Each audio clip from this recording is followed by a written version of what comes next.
Senators, she is a life giver, a trick player, and one of the smartest beings in creation.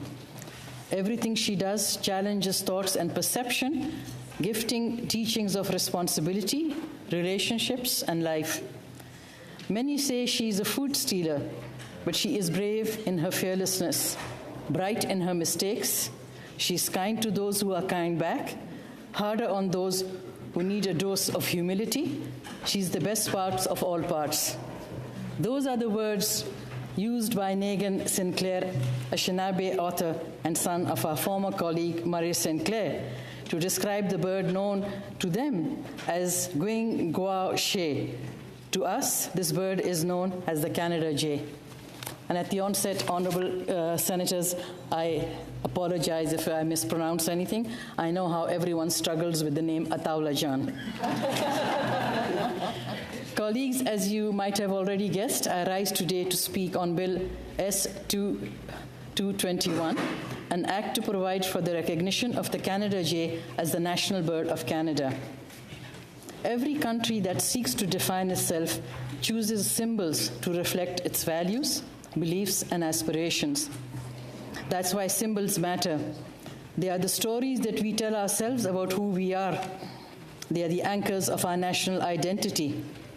In a nation as vast and diverse as Canada, national symbols provide a common ground. It's not just branding, it's nation building. Take the maple leaf, for example.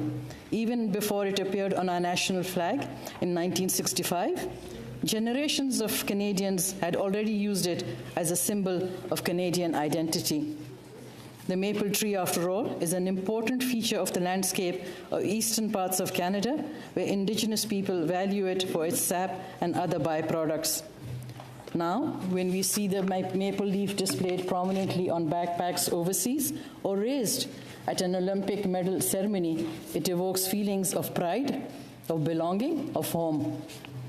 Yet here we are 158 years after Confederation. We have a flag. We have a national anthem.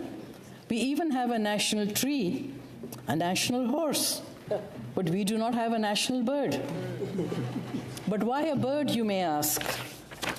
Birds are some of the most commonly used symbols to shape a narrative. Out of the 195 countries in the world, 106 have an official national bird, while 21 have unofficial ones. In Canada, all provinces and territories have an official bird. Birds are universal.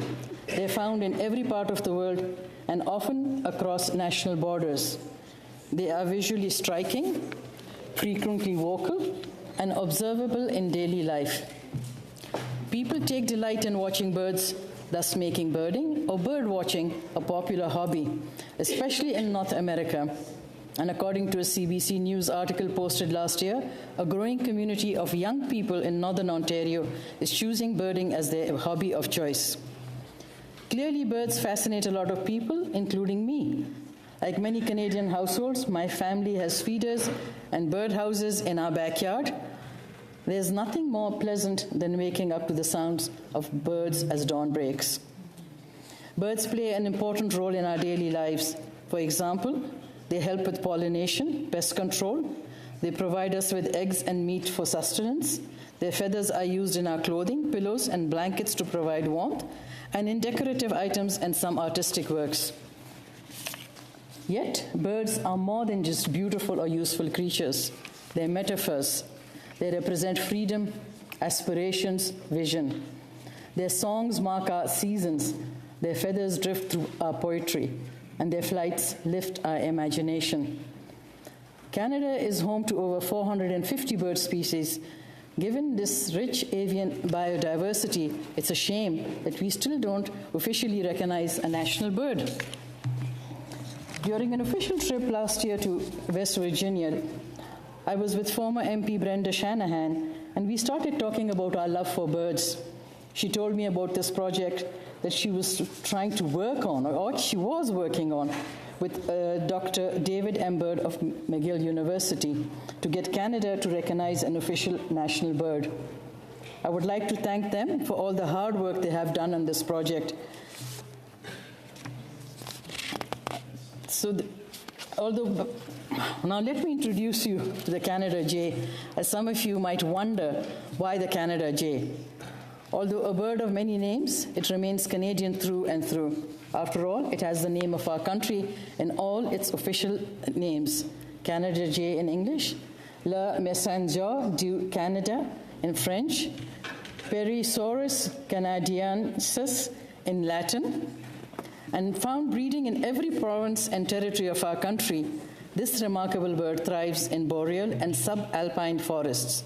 It is not found in any other country except the United States, and that in Alaska and only in the Western Mountains. It is also not an official bird for any other geographical entity. In choosing a bird, we're choosing a symbol to carry our story into the future and to emphasize our national heritage. During this time when climate change threatens our ecosystems, when our identity continues to evolve, and when our citizens seek unity, it is critical that we choose a bird that doesn't just represent our geography but our spirit. The Canada jay is a member of the Corvidae family, which consists of jays, crows, magpies, and ravens, arguably the smartest bird in the planet. For the Canada jay, this intelligence shows in distinctive ways.